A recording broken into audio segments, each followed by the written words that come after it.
Chapter 3 of Galactic Patrol by E. E. Smith. Chapter 3. The missile struck, and in the instant of its striking the coldly brilliant stars were blotted from sight in a vast globe of intolerable flame.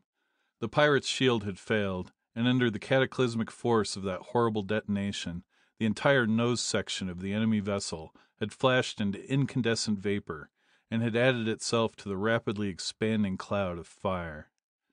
As it expanded the cloud cooled. Its fierce glare subsided to a rosy glow, through which the stars again began to shine. It faded, cooled, darkened, revealing the crippled hulk of the pirate ship. She was still fighting, but ineffectually, now that all her heavy forward batteries were gone. "Needlers, fire at will!" barked Kinnison, and even that feeble resistance was ended. Keen-eyed needle ray men working at spy ray visiplates bored hole after hole into the captive, seeking out and destroying the control panels of the remaining beams and screens. "Pull her up!" came the next order. The two ships of space flashed together. The yawning blasted open fore end of the once cigar-shaped raider, solidly against the Britannia's armored side. A great port opened. "Now, Bus, it's all yours. Classification to 3 places. A.AA. They're human or approximately so. Board and storm." Back of that port there had been massed 100 fighting men, dressed in full panoply of space armor, armed with the deadliest weapons known to the science of the age, and powered by the gigantic accumulators of their ship. At their head was Sergeant Van Buskirk, 6½ feet of Dutch Valerian dynamite, who had fallen out of Valeria's cadet corps only because of an innate inability to master the intricacies of higher mathematics. Now the attackers swept forward in a black and silver wave. 4 squatly massive semi-portable projectors crashed down upon their magnetic clamps, and in the fierce ardor of their beams the thick bulkhead before them ran the gamut of the spectrum and puffed outward. Some score of defenders were revealed, likewise clad in armor, and battle again was joined. Explosive and solid bullets detonated against and ricocheted from that highly efficient armor. The beams of delameter hand projectors splashed in torrents of man-made lightning off its protective fields of force. But that skirmish was soon over. The semi-portables, whose vast energies no ordinary personal armor could withstand, were brought up and clamped down, and in the holocaust of vibratory destruction all life vanished from the pirate's compartment. "One more bulkhead and we're in their control room," Van Buskirk cried. "Beam it down!" But when the beams pressed their switches nothing happened. The pirates had managed to jerry-rig a screen generator, and with it had cut the power beams behind the invading forces. Also they had cut loopholes in this bulkhead, through which, in frantic haste, they were trying to bring heavy projectors of their own into alignment. "Bring up the ferrule paste," the sergeant commanded. "Get up as close to that wall as you can, so they can't blast us." The paste, an ultra-modern development of thermite, was brought up, and the giant Dutchman himself troweled it on in furious swings, from floor up and around in a huge arc and back down to floor. He fired it, and simultaneously some of the enemy gunners managed to angle a projector sharply enough to reach the further ranks of the enforcement men. Then mingled the flashing, scintillating, gassy glare of the thermite, and the raving energy of the pirate's beam to make of that confined space a veritable inferno. But the paste had done its work, and as the semicircle of wall fell out, the soldiers of the Lens leaped through the hole, in the still glowing wall, to struggle hand to hand against the pirates, now making a desperate last stand. The semi-portables and other heavy ordnance powered from the Britannia's accumulators were, of course, useless. Pistols were ineffective against the pirate's armor of hard alloy. Hand rays were equally impotent against its defensive shields.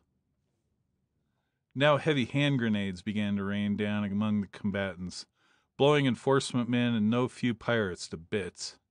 For the outlaw chiefs cared nothing that they killed some of their own men, if in so doing they could take a proportionally greater toll of the law. And worse, a crew of gunners was swiveling a mighty projector around upon its hastily improvised mount, to cover that sector of the great compartment in which the policemen were most densely massed. But the minions of the law had one remaining weapon, carried expressly for this eventuality, and no mean weapon it proved to be: the space axe, a combination and sublimation of battle axe, mace, and bludgeon, a massively needle-pointed implement of potentialities, limited only by the physical strength and bodily agility of its wielder. Now, all the men of Britannia's storming party were Valerians, and therefore were big, hard, fast, and agile. And of them all, their sergeant leader was the biggest, hardest, fastest, and most agile. When the space-tempered apex of that 30-pound monstrosity, driven by the 400-odd pounds of rawhide and whalebone that was his body, struck pirate armor, that armor gave way. Nor did it matter whether or not that hellish beak of steel struck a vital part after crashing through the armor. Head or body, leg or arm, the net result was the same. A man does not fight effectively when he's breathing space in lieu of atmosphere. Van Buskirk perceived the danger to his men in the slowly turning ray projector, and for the first time called his chief. "Kim," he spoke in level tones into his microphone, "blast that delta ray, will you? Or have they cut this beam so you can't hear me? Guess they have. They've cut our communication," he informed his troopers then. "Keep them off me as much as you can, and I'll attend to that delta ray outfit myself." Aided by the massed interference of his men, he plunged towards the threatening mechanism, hewing to right and to left as he strode. Beside the temporary projector mount at last, he aimed a tremendous blow at the man at the delta ray controls, only to feel the axe flash instantaneously to its mark and strike it with a gentle push, and to see his intended victim float effortlessly away from the blow. The pirate commander had played his last card. Van Buskirk floundered, not only weightless, but inertialess as well. But the huge Dutchman's mind, while not mathematical, was even faster than his lightning-like muscles, and not for nothing had he spent arduous weeks in inertialess tests of strength and skill. Hooking feet and legs around a convenient wheel, he seized the enemy operator and jammed his helmeted head down between the base of the mount and the long, heavy steel lever, by means of which it was turned. Then, throwing every ounce of his wonderful body into the effort, he braced both feet against the projector's grim barrel and heaved. The helmet flew apart like an eggshell. Blood and brains gushed out in nauseous blobs, but the delta ray projector was so jammed that it would not soon again become a threat. Then Van Buskirk drew himself across the room toward the main control panel of the warship. Officer after officer he pushed aside, then reversed two double throw switches, restoring gravity and inertia to the riddled cruiser. In the meantime, the tide of battle had continued in favor of enforcement. Few survivors though there were of the black and silver force, of the pirates there were still fewer, fighting now a desperate and hopeless defensive. But in this combat quarter was not, could not be thought of, and Sergeant Van Buskirk again waded into the fray. 4 times more his horribly effective hybrid weapon descended like the irresistible hammer of Thor, cleaving and thrashing its way through steel and flesh and bone. Then, striding to the control board, he manipulated switches and dials. Then again spoke evenly to Kinnison. "You can hear me now, can't you? All mopped up. Come and get the dope." The specialists, headed by Chief Technician Laverne Thorndyke, had been waiting strainingly for that word for minutes. Now they literally flew at their tasks in furious haste, but following rigidly and in perfect coordination a prearranged schedule. Every control and lead, every bus bar and immaterial beam of force was traced and checked. Instruments and machines were dismantled, sealed mechanisms were ruthlessly torn apart by jacks or sliced open with cutting beams, and everywhere everything and every movement was being photographed, charted, and diagrammed. "Getting the idea now, Kim," the chief technician said finally, during a brief lull in his work. "A sweet system." "Look at this," a mechanic interrupted. "Here's a machine that's all shot to pieces."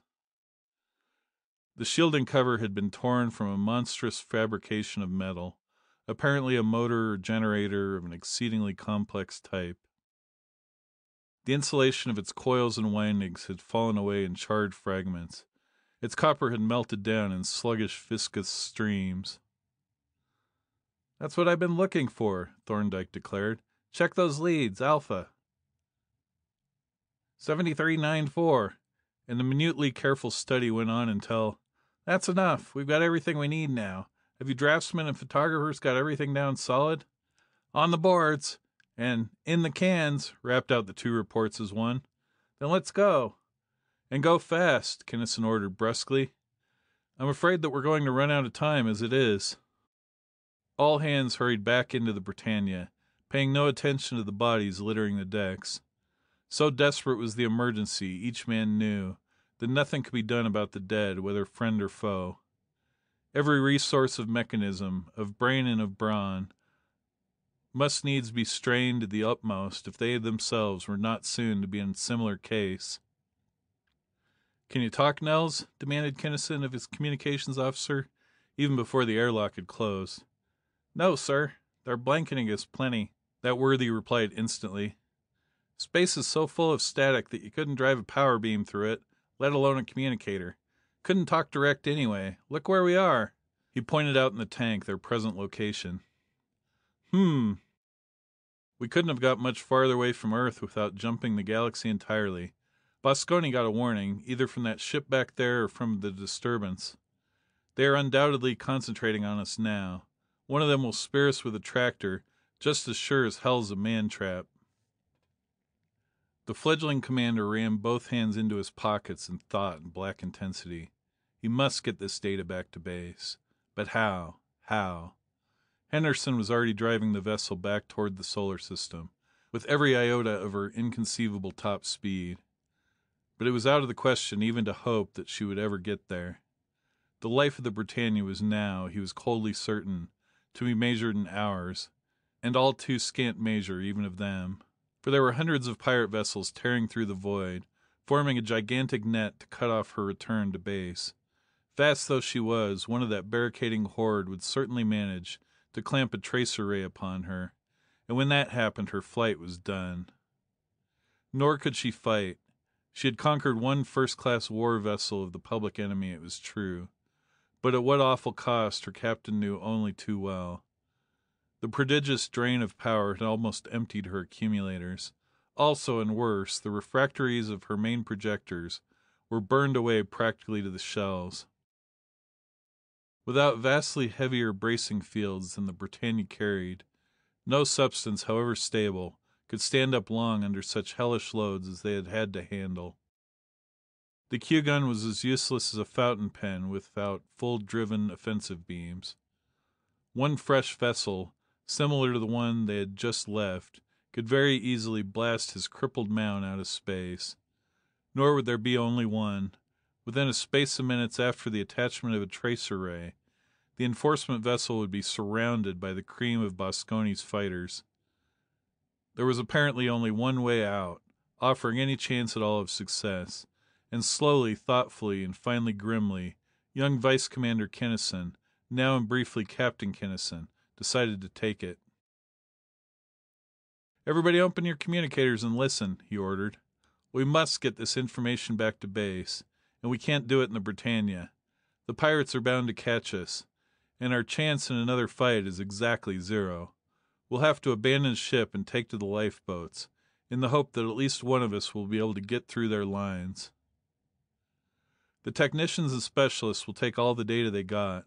Information, descriptions, diagrams, pictures, everything. Boil it down and put it on a spool of tape. They will make 39 copies of it, since there are just 40 of us left, and one spool will be given to each man. There will be 20 boats, 2 men to a boat. We will start launching them after we've gone as far towards base as it is safe to go in this ship. Once away, use very little detectable power, or better yet, no power at all, until you are sure that the pirates have chased the Britannia a good many parsecs away from where you are. From then on, you'll be strictly on your own. Do it any way you can, but some way, anyway, get your spool back to base. There's no use in me trying to impress you with the importance of this stuff.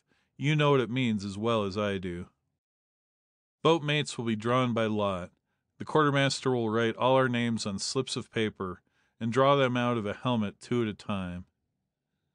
The only exception to this is that if 2 navigators, such as Henderson and I, are drawn together, both names go back into the helmet. Get to work." Twice the name of Kinnison came out together with that of another skilled in astronautics and was replaced. The third time, however, it came out paired with Van Buskirk, to the manifest joy of the giant policeman and to the approval of the crowd as well. "That was a break for me, Chief," the sergeant called over the cheers of his fellows. "I'm dead sure of getting back now."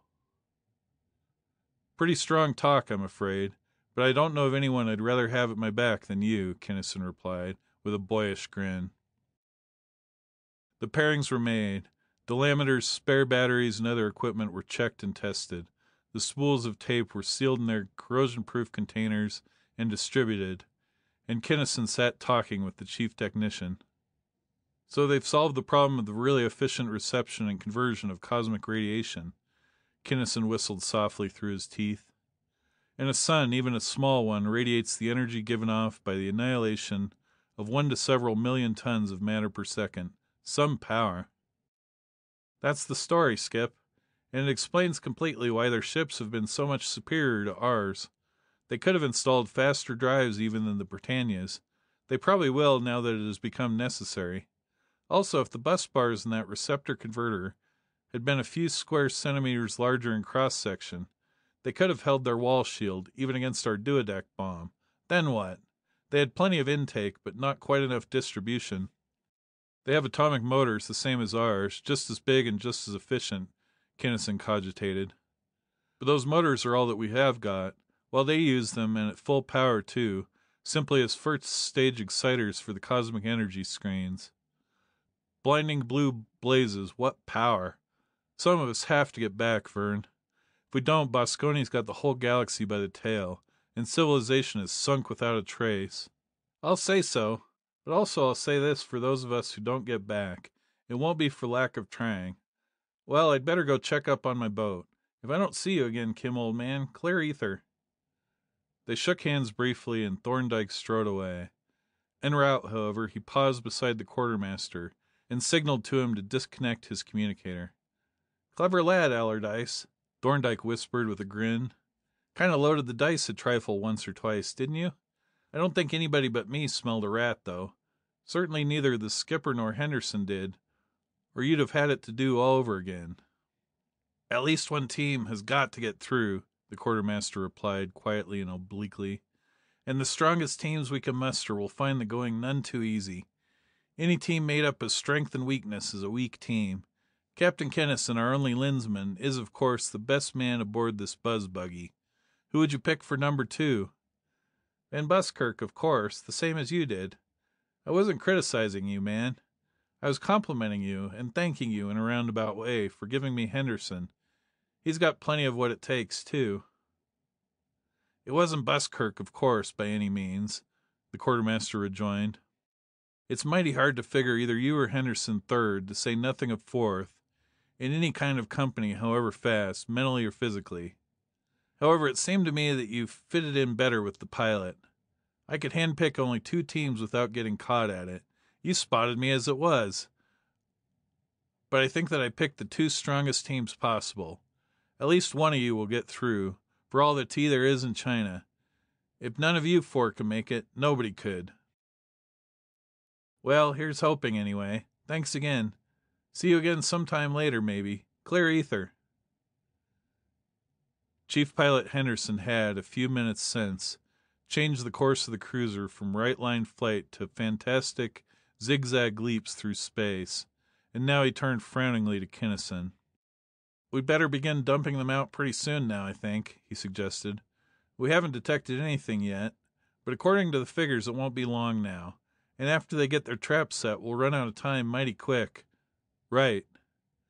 And then, one after another, but even so several light years apart in space, 18 of the small boats were launched into the void. In the control room there were left only Henderson and Thorndyke with Van Buskirk and Kinnison, who were to be the last to leave. "All right, Hen, now we'll try out your roulette wheel director by chance," Kinnison said, then went on and answered a Thorndyke's questioning glance. "A bouncing ball on an oscillating table.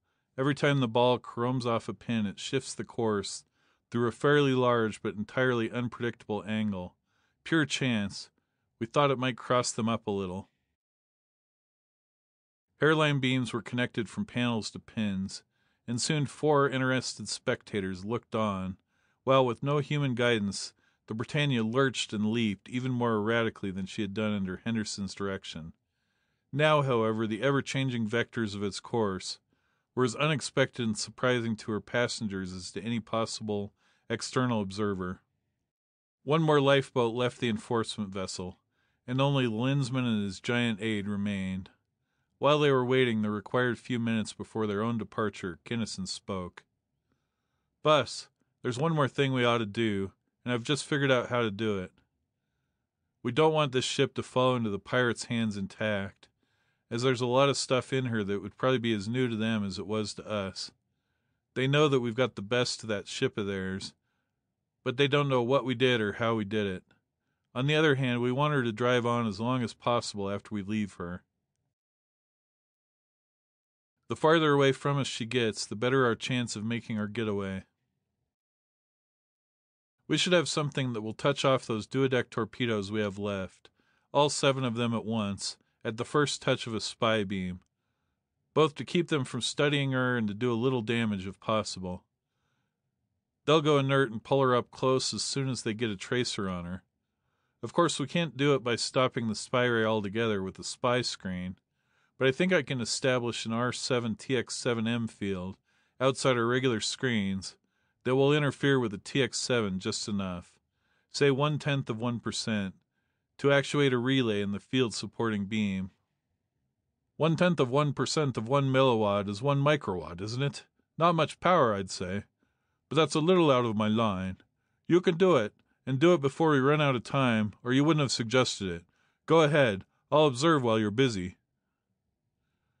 Thus it came about that a few minutes later the immense sky rover of the Galactic Patrol darted along entirely untenanted, and it was her non-human helmsman, operating solely by chance, that prolonged the chase far more than even the most optimistic member of her crew could have hoped. For the pilots of the pirate pursuers were intelligent, and assumed that their quarry also was directed by intelligence. Therefore they aimed their vessels for points toward which the Britannia should logically go, only and maddeningly to watch her go somewhere else. Senselessly she hurled herself directly toward enormous suns, once grazing one so nearly that the harrying pirates gasped at the foolhardiness of such exposure to lethal radiation. For no reason at all she shot straight backward, almost into a cluster of pirate craft, only to dash off on another unexpected tangent before the startled outlaws could lay a beam against her. But finally she did it once too often. Flying between 2 vessels, she held her line the merest fraction of a second too long.